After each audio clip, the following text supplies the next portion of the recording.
किसान साथियों, कड़ाके की ठंड पड़ रही है। ऐसे में पूरा जनजीवन अस्त व्यस्त हो रहा है।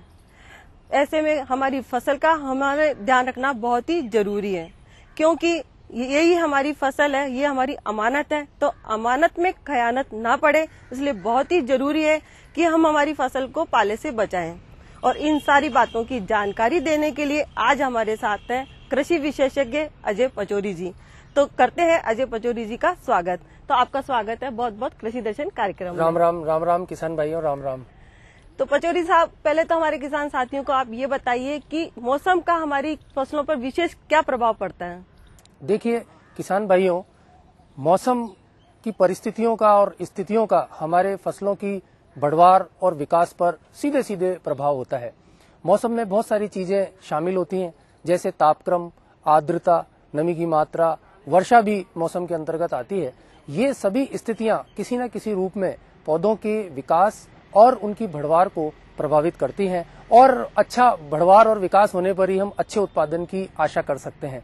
तो हमको इन सब चीजों को ध्यान में रखते हुए हमारी खेती में फसलों की, जिस प्रकार की फसल हमने ली है, उसकी हमको साथ संभाल करना बहुत जरूरी है। गेहूं के विशेष तौर पर जब हम बात करेंगे रबी फसलों में, तो रबी फसलों में गेहूं, जौ, चना, सरसों और मसाले की बहुत सी फसलें ली जाती हैं। और ये जो समय होता है, इस समय ये इन फसलों की फलन की अवस्था का, या किन्हीं फसलों में बालियां पड़ रही हैं, तो ऐसी अवस्था के अंदर हमको ध्यान रखना बहुत जरूरी है। पचौरी साहब, ये तो आपने बहुत ही अच्छी बात बताई, लेकिन अभी देखने में आ रहा है कि पाला पड़ रहा है। तो पाला पड़ रहा है, तो इससे हमारी फसलें कैसे प्रभावित हो सकती है और इसके बचाव क्या है? जी देखिए, पाला पड़ने की संभावना इन दिनों में बहुत ज्यादा है। अभी जो वर्तमान परिस्थिति है, इसमें मैं आपको बताना चाहूंगा कि जिस दिन मौसम खुला रहता है, विशेष ठंड होती है और शाम के समय हवा चलना रुक जाती है और आसमान साफ रहता है और वातावरण के अंदर नमी की मात्रा कम होती है, तब उस दिन पाला पड़ने की विशेष संभावना रहती है। जब पाला पड़ता है तो हमारे पौधों की पत्तियां और फल मुरझा जाते हैं और झुलसकर बदरंग हो जाते हैं। विशेष तौर पर जिनमें बालियां बन रही हैं, उनमें दाने नहीं बन पाते या दाने बहुत छोटे छोटे रह जाते हैं। कुछ फसलें जैसे सरसों और मटर सीधे तौर पर पाले से प्रभावित होती हैं, तो इनकी सुरक्षा करना बहुत जरूरी है।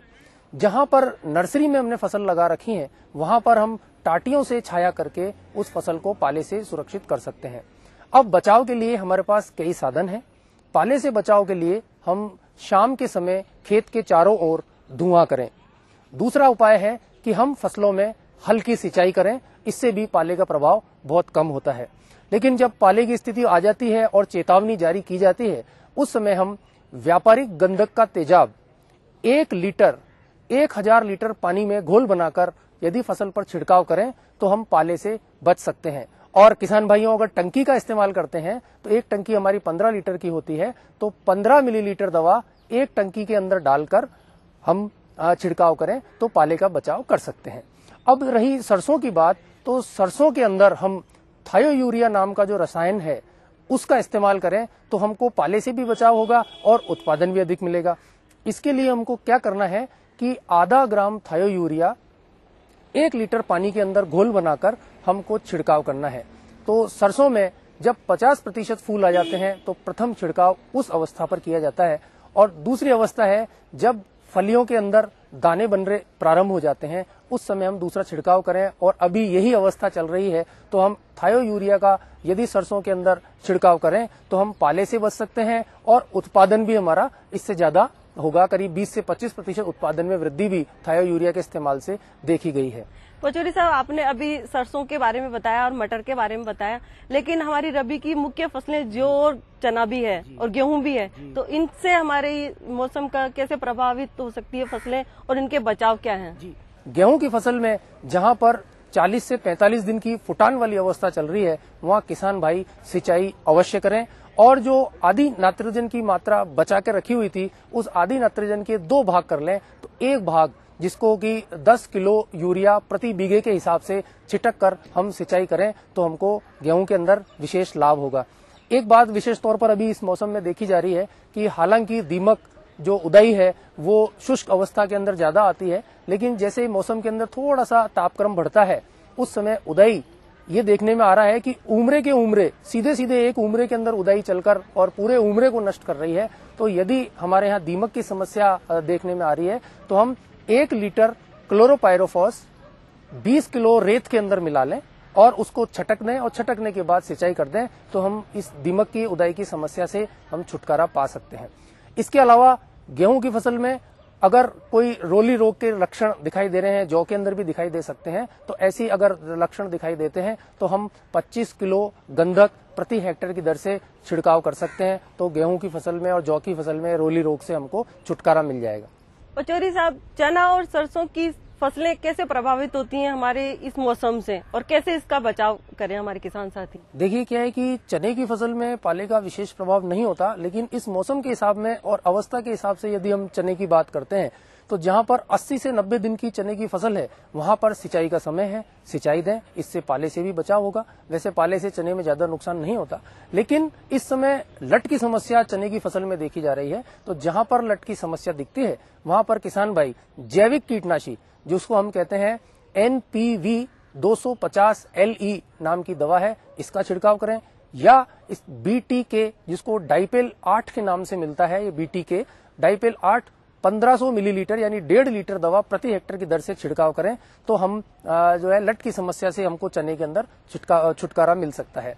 इसी प्रकार से जो सरसों की फसल है, सरसों की फसल पाले से बहुत प्रभावित होती है, तो इसलिए हमको ध्यान रखना है पाले से बचाव के सारे उपाय जैसे बताए थे वो हमको अपनाने हैं।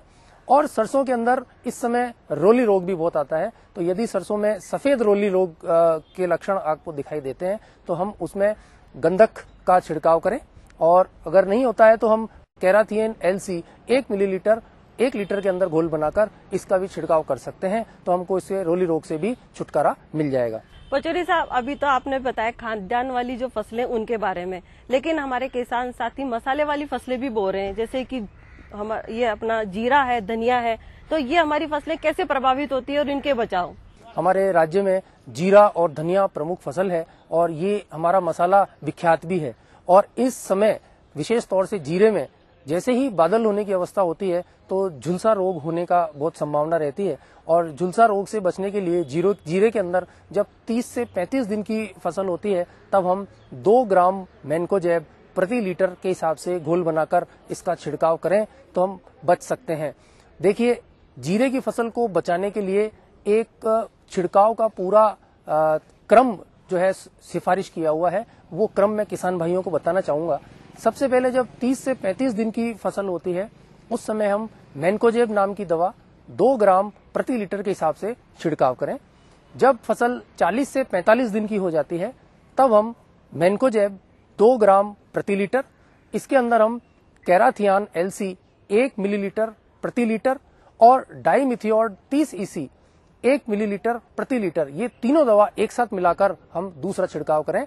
और अगर आवश्यकता होती है, बादल होने की संभावना लग रही है, आवश्यकता होती है, तो हम इस छिड़काव के 15 दिन बाद यही छिड़काव वापस से दोहराएं।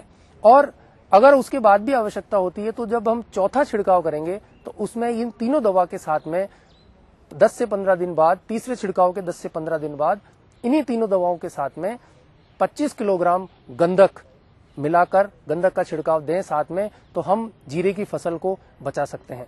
धनिया की फसल में विशेष तौर से कोई विशेष प्रभाव नहीं होता, लेकिन एक तो हल्की सिंचाई रखें, और जहां पर तना पीटिका नाम की एक समस्या इस मौसम में आती है जिसमें तने और पत्तियों के ऊपर छोटे छोटे फफोले बन जाते हैं, तो वहां पर हम क्लैक्सिन नाम की जो दवा आती है 1 मिलीलीटर प्रति लीटर घोल बनाकर छिड़काव करें तो तना पीटिका से हमको छुटकारा मिल सकता है। पचौरी साहब, अंत में आपसे जानना चाहूंगी कि हमारे चारे की फसलें जो होती है हमारे पशुओं के काम आती हैं, वो पाले से कैसे बचाई जा सकती है? देखिए, पाले के बचाव के उपाय तो मैंने आपको जैसे बताए थे वही उपाय हमको करने पड़ेंगे, लेकिन कुछ मौसम के अनुसार हमको ध्यान रखना है। चारे की फसलों में रिजका प्रमुख फसल है, तो जहां पर रिजका में हल्की मिट्टी है वहां पर 10 से 12 दिन के अंतराल पर, जहां भारी मिट्टी है वहां 20 से 25 दिन के अंतराल पर सिंचाई करें। जहां 1 वर्षीय रिजका बोया हुआ है वहां पर प्रत्येक दूसरी कटाई के बाद में 15 किलो यूरिया प्रति हेक्टेयर की दर से छिड़काव करें और जहां पर बहुवर्षीय रिच का बोया हुआ है वहां प्रत्येक दूसरी कटाई के बाद में 35 किलो यूरिया प्रति हेक्टेयर की दर से छिड़काव करें। बरसीम की फसल में भी 15 से 20 दिन के अंतर पर सिंचाई करनी है और जई की फसल में भी 15 से 20 दिन के अंतर पर हमको सिंचाई करनी है। और एक चीज का ध्यान रखना है कि जई की फसल में जब हम कटाई कर देते हैं तो हम 44 किलो प्रति हेक्टेयर के हिसाब से यूरिया का छिड़काव आवश्यक रूप से करें, तो हमको अच्छा चारा प्राप्त होगा, अच्छी बढ़वार प्राप्त होगी। पचौरी साहब, आप आए और आपने पाले से बचाव के उपाय बताए, आपका बहुत बहुत धन्यवाद। धन्यवाद।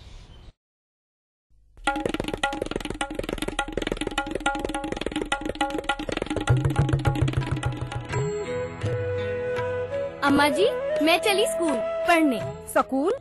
पर शादी के वक्त तो तूने कहा था कि तू पढ़ी लिखी है। अरे अम्मा जी, फार्म स्कूल जा रही हूँ खेती की नई नई बातें सीखने। आप भी चलो ना।